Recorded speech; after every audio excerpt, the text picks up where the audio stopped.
All right, good afternoon. It's great to see you again. Thanks for coming back to chat with us. I'm Jen Howell, the co-executive director of Virginia Civics, the home of the Virginia We the People program. I am Tom Tinder, an attorney from Charleston, West Virginia. And I'm Emmanuel Caudillo, senior advisor with the White House Hispanic Prosperity Initiative in Washington, D.C. And you are? Hi, my name is Channing McGuffey. Hi, my name is Omari Bryant. Hi, my name is Coral Colosimo, and we are from Bumpus Middle School, and our teacher is Miss Christy Hall. Great, thank you. So there's no surprise what question we're doing today, so we might as well jump right to it. So we're going to go through question number 2. Quote, no society, certainly not a large and heterogeneous one, can fail in time to explode if it is deprived of the arts of compromise. No good society can be unprincipled, and no viable society can be principle-ridden, end quote. Do you agree or disagree with this opinion? What compromises were made at the Constitutional Convention of 1787? What are the benefits and costs of those compromises?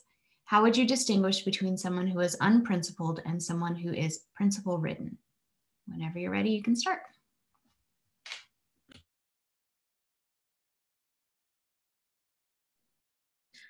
We agree with this statement. A good society must be able to compromise, but at the same time, it must have rules to make sure the society prospers. America would not be the country we know it to be today if we didn't have to compromise or set rules. For example, one of the many compromises our country has made to succeed was the Great Compromise, as well as the Threefifths Compromise. The Great Compromise was created so that the larger states wouldn't be too powerful by having more representation than the smaller states. Or, for example, the laws that we have against manslaughter, theft, harmful substances, drinking or smoking underage, et cetera, et cetera.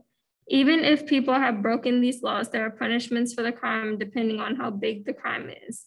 It can be as simple as community service to life in prison. The compromises we have made, along with the set of rules and punishments for those who break the rules, is exactly why we are not only a young country, but a successful one as well. Some of the compromises proposed at the convention consist of Three-Fifths Slave Compromise and the Great Compromise. The Three-Fifths Slave Compromise was a compromise between the North and South. The South was dependent on slaves for labor work. The North was becoming more efficient with manufacturing and factories, so slaves were used less in the North. With the new House of Representatives, representation was based on the population of that state.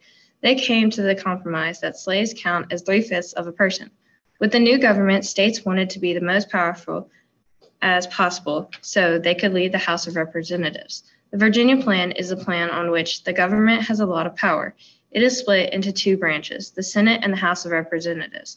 The plan also offered that representatives are given the amount of population the state has. The New Jersey plan is a plan on which the government has less power and has 1 house. Each state is given 2 representatives for the house. So the larger states don't have more power than the smaller states. The Great Compromise is a compromise of 2 plans.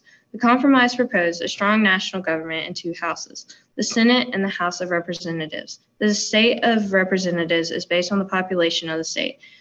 The more population a state has, the more representatives. Every state has 2 representatives in the Senate. The Senate only has 2 representatives because smaller states wanted the same amount of power as larger states. The Virginia plan wanted larger states to have more power. The New Jersey plan wanted the same amount of power among the states because smaller states were not getting enough power. The Great Compromise satisfied most of the states because it offered the main points that each compromise wanted. That is why most states wanted the Great Compromise.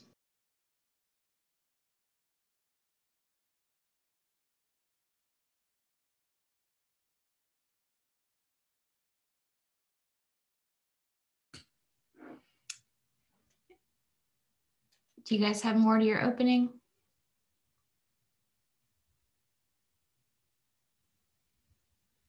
All right, well, we will just move on to some follow-up questions. Why do you think that it's so difficult for Americans to compromise over some of today's major issues?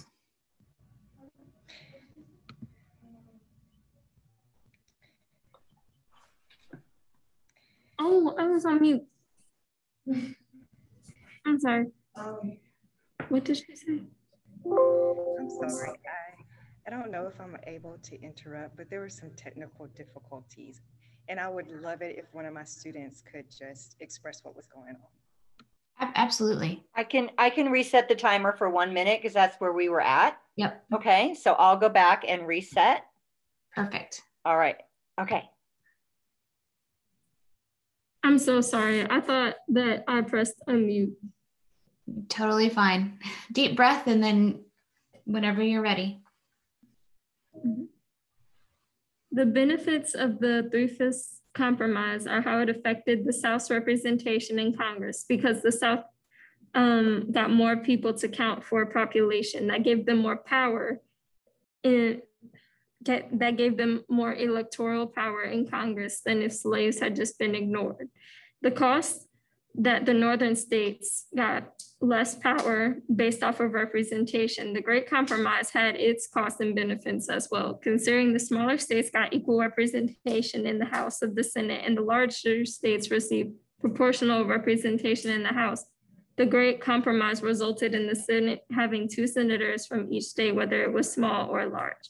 The benefits were it solved the problem of equal representation. A cost was that the larger states and smaller states each had to give up some of their power. You could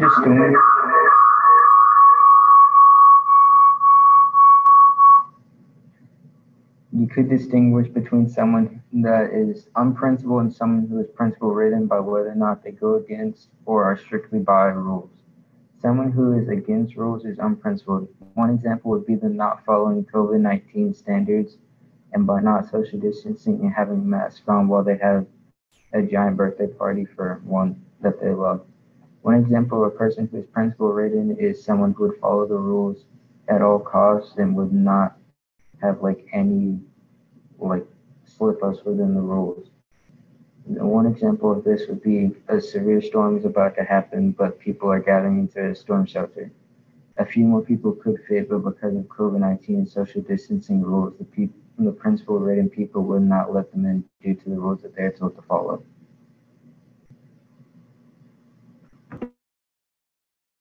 We are ready for your questions. All right, excellent. Thank you. All right, so I'm going to ask the same question that I had before. So why do you think that it's so difficult for Americans to compromise over major issues?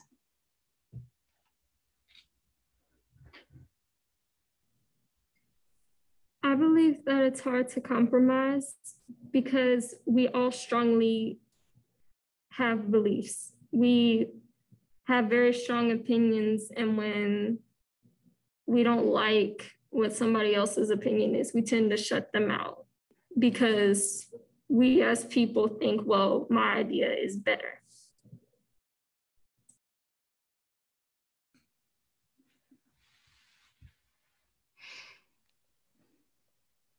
Is it more difficult now than it was during the founding to come to compromise, do you think?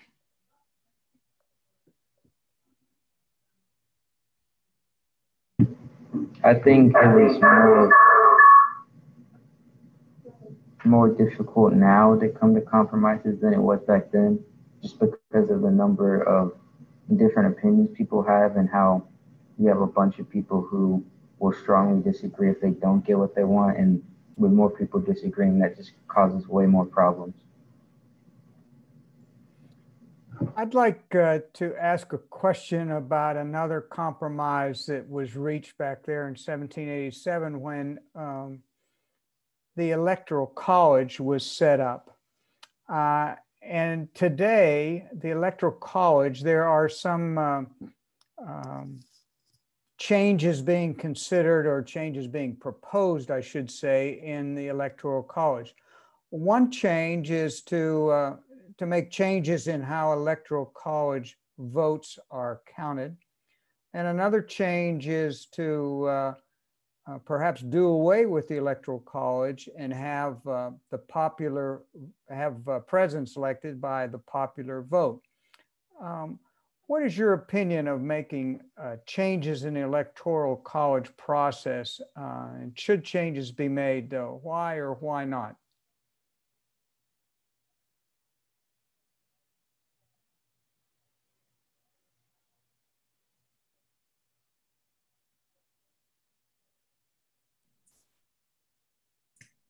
I don't believe any changes should be made, just because the system has seemed to be working fine throughout the years that we have had it. We haven't really faced any problems with the way that things are going with the electoral college, although it would be nice to have a popular vote. I feel like the electoral college is more organized and it will help like clarify more what the votes are.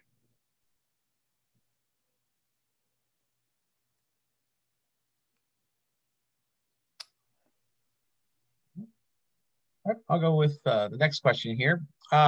Compromise is often called an art. Is that an apt description? Why or why not?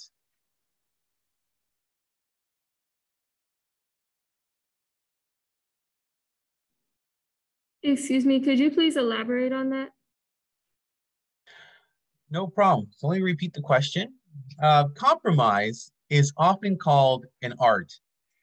Do you believe that's an accurate description of it? Why or why not?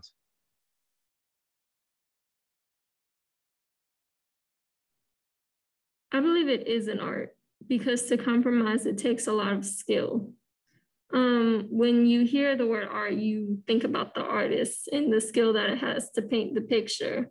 With compromising, you have to have the tools and the skills to be able to not just share your opinion, but also listen to the others as well. So that way you can paint the picture for the best decision.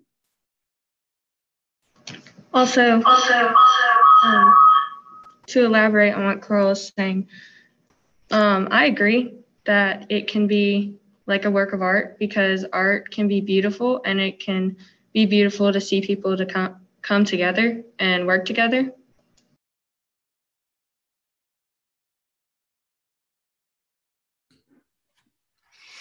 When do you think compromise is a good thing, and when do you think compromise is bad or harmful to the country? I think compromise is a good thing when it doesn't downgrade other people or bring harm to other people. I think an example of one of the very terrible compromises we have made is the Threefifths compromise. I feel like if we could have avoided all the civil and social unrest, if we had just freed slaves and if we had counted them and treated them as humans instead of like animals. And I believe that we wouldn't have had segregation. We wouldn't have had Bloody Sunday. I believe we wouldn't have had women's suffrage as well. I believe that there are so many things that we could have avoided if we had just treated people as our equals.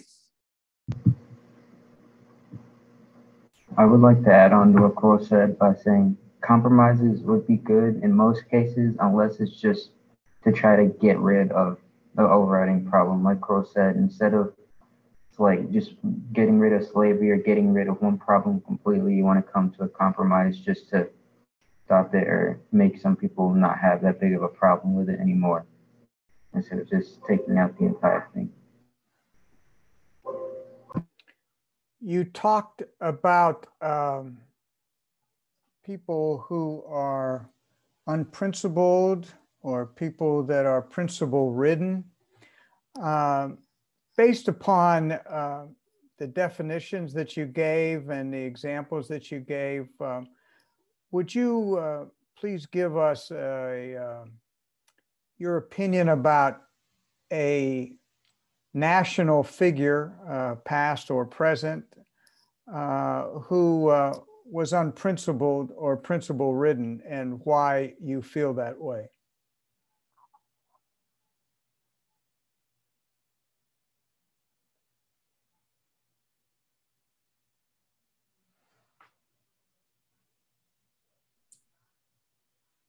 I believe our most recent former president, just because although he did help out with the economy, he wasn't really, don't get me wrong, I respect him. I respect that he benefited our economy, but I think he could have handled social issues better. And I also believe that sometimes he acted very immature.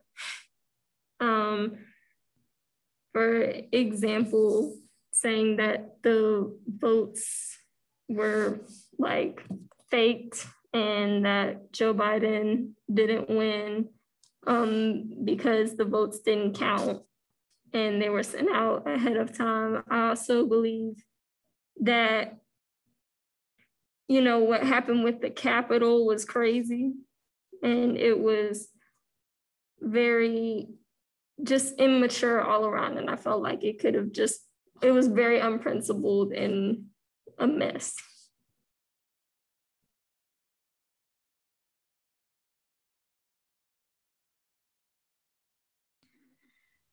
All right, thank you. I think we ended on a spot that none of us can disagree with. I'll tell you what I really enjoyed about this conversation.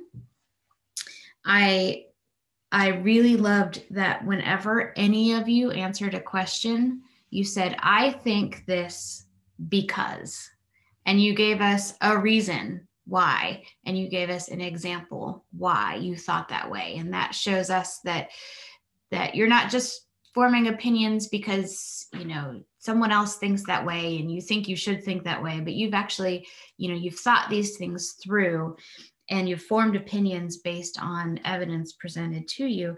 And you also, when you're thinking about things that have happened in the past, you do a really good job of thinking through the consequences of those decisions and actions. And that shows me that when you're thinking about your actions and decisions, you're thinking about what the effects of those decisions will be. And I really like that. The other thing I wrote down was I like that, you know, in some of these compromises, there are good things that come out and there are bad things that come out, but you don't judge the outcome, or you don't judge a person based solely off of the bad things, that you also recognize good things. And I think that just shows a nuance in thinking. I really enjoyed our conversation. I hope that you guys keep thinking about these topics. I mean, these are things that affect us every day. You know, it's not just stuff that happened back in 1787. And I think our country is in good hands with great thinkers like you guys. So thank you. First of all, let me say, don't worry a bit about the technological difficulties, because earlier today I got frozen because I had a bad connection. And so I was saying all these wonderful things and nobody could hear me because I was just frozen on the screen. So, you know, that's today's life with technology. So please don't be concerned about that at all. But let me get to my comments here. And first of all, let me congratulate your teacher for educating you so well and helping you prepare for your presentations both yesterday and today. As it relates to you, this panel, I thought you did a tremendous job. It was well done. You responded to all the questions in the 4-minute opening remarks, and then in your answers, you also did a very good job in answers to our questions. I just want to add on to what Jen said about utilizing examples, and they were very pertinent examples, and I liked them because they were everyday occurrences. You talked about the birthday party and storm shelter and something, and that's those types of examples we can understand and realize what it is, and the examples responded very well in underlying the particular points you were going to make. Congratulations to you. And I just want to say, you all are inspiring. It's inspiring for us to have the opportunity to listen to you and spend time with you the last 2 days. You demonstrate such a understanding and knowledge and leadership. Please continue to use your leadership and your knowledge in your school activities and in your community and in your state.